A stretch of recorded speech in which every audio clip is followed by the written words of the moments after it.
வாழ்க வளமுடன். நான் உமா ஸ்ரீனிவாசன். கண்ணதாசன் கைமணத்துக்கு நான் அன்போடு வரவேற்கிறேன்.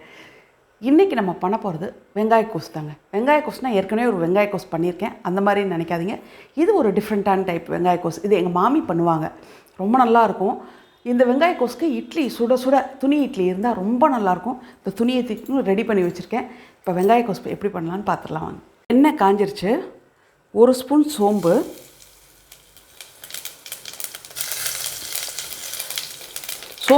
இந்த சோம்பு செவந்தோனங்க இந்த பச்சை மிளகாய் போட்டு மூடிடணும் டக்குன்னு, ஏன்னா பயங்கரமாக வெடிக்கும். இது வெள்ளையாகணும் பச்சை மிளகா, அதுக்காக இப்போ மூடிடலாம். சோம்பு லைட்டாக செவந்தோடனே பச்சை மிளகாய் போட்டு மூடிடுங்க. அப்போ தான் அது பச்சை மிளகாய் வந்து வெள்ளையாக மாறும், அது ரொம்ப நல்லாயிருக்கும். நல்லா வெள்ளையாக மாறிடுச்சு. இப்போ உடச்ச கடலை ஒரு டேபிள் ஸ்பூன் ஃபுல்லாக உடச்ச கடலை,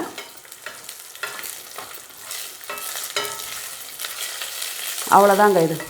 இதுதான் மசாலா. அதுக்கு தேங்காய் அரை மூடி எடுத்து வச்சுருக்கேன். அந்த தேங்காயோடு இதை போட்டு நம்ம அரைச்சிடலாம். தேங்காய் எடுத்து வச்சுருக்கேங்க.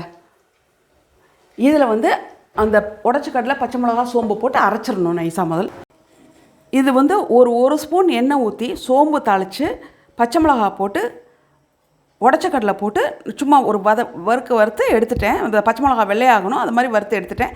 தேங்காய் பச்சையாக தாங்க போடுறேன். இதை அப்படி வதக்கி அரைச்சி எடுத்துக்கலாம். சாரி,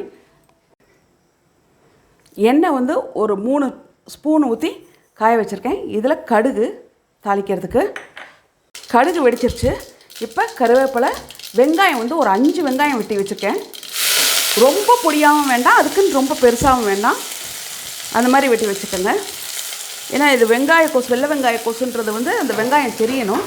இதை வந்து ஒரு 2 நிமிஷம் வதக்கிங்க போதும். மசாலா வந்து நான் அளவு என்னென்னா வந்து ஒரு 5 பச்சை மிளகா, நீங்கள் 6 கூட வச்சுக்கலாம். 5 பச்சை மிளகா, ஒரு அரை மூடி தேங்காய், மீடியம் சைஸ் தேங்காய் அரை மூடி தேங்காய், 5 பச்சை மிளகா, 1 ஸ்பூன் உடச்ச கடலை, ஒரு ஸ்பூன்னா ஒரு டேபிள் ஸ்பூன் உடச்ச கடலை, 1 ஸ்பூன் சோம்பு, அவ்வளோதாங்க. இது அந்த அரைச்சது, தேங்காயோடு போட்டு அரைச்சது, இதெல்லாம் தான். வெங்காயம் போதும் வதங்கினது. இப்போ இதில் 2 தக்காளி கொஞ்சம் பெருசாகவே வெட்டி வச்சு போடுங்க, ஏன்னா தக்காளியை வதக்க போகிறதில்ல ரொம்ப. இதில்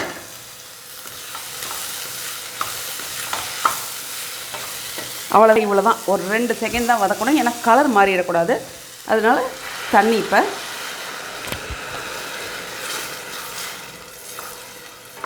ஏன்னா இந்த தண்ணியிலே வந்து தக்காளி லைட்டாக வெந்துட்டால் போதும்.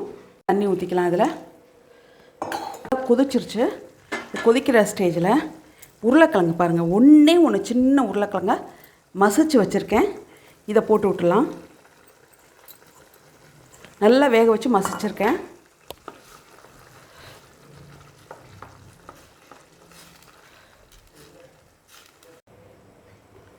இதில் இப்போ தேவையான அளவு உப்பு போட்டுக்கலாம். நல்லா கொதிக்குது. நம்ம அரைச்சி வச்சதை அதை ஊற்றிடலாம். இப்போ அரைச்சதை ஊற்றிட்டேன். இன்னும் கொஞ்சம் தண்ணி கலந்து அதில் ஊற்றிக்கலாம். அவ்வளோதாங்க. இது வெங்காய கோஸ் ரொம்ப சிம்பிளாக வச்சிடலாம். பாருங்கள், வெள்ளையாகவே இருக்கு பாருங்கள். தக்காளி வந்து சும்மா வெந்திருந்தால் போதும். தக்காளி அது கலர் ரொம்ப வேக வச்சு குழைய வச்சிங்கன்னா அந்த வெங்காய கோஸ் கலர் நம்மளுக்கு மாறி போயிடும். இப்போ இட்லி சட்டி சூடாயிடுச்சுங்க. இட்லி ஊற்றிடலாம்.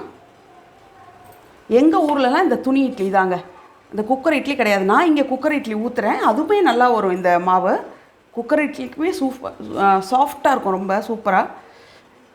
இப்போ ஊரில் ஊற்றுற மாதிரி நான் இப்போ துணி ஊற்றி காமிக்கிறேன். அவ்வளோதான். இப்போ இதை மூடி வச்சிடலாம். கொதிக்க ஆரம்பிச்சிருச்சு. இந்த ஸ்டேஜில் கொஞ்சம் கொத்தமல்லி,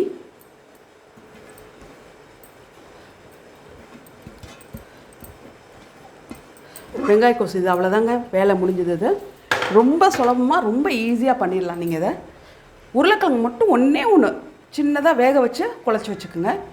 இட்லி வந்து இப்போ ஆயிடுச்சுங்க. முதல் நடை மட்டும் கொஞ்சம் லேட் ஆகும். அடுத்த நடை டக்குன்னு எடுத்துடலாம். எவ்வளோ மெத்துன்னு இருக்கு பாருங்கள் இட்லி. இப்போ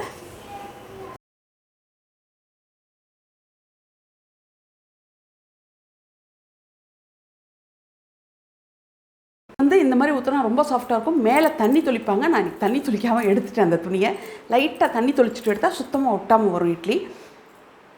எங்கள் ஊரில் எத்தனை பேர் இருந்தாங்க வீட்டில், விருந்துன்னு எத்தனை பேர் இருந்தாலும் வந்து அந்த அடுக்கு இட்லி தட்டில் ஊற்ற மாட்டாங்க. குக்கர் மாதிரி இருக்கிறதுல ஊற்றவே மாட்டாங்க. இந்த இட்லி தாங்க 7 குழி வச்சுருப்பாங்க. இதை தான் ஊற்றி ஊற்றி சூடாக கொண்டு வந்து பரிமாறுவாங்க எல்லாருக்கும். அப்போ இந்த வெள்ளை வெங்காய கோசம் இட்லியும் உங்களுக்கு ரொம்ப பிடிக்கும்னு நான் நம்புகிறேன். பிடிச்சிருந்தா லைக் பண்ணுங்கள், ஷேர் பண்ணுங்கள், சப்ஸ்கிரைப் பண்ணுங்கள், பெல் ஐக்கான் மேலே கிளிக் பண்ணிடுங்க. இன்னொரு விஷயம், கட்டாயம் எல்லோரும் செஞ்சு பாருங்கள்.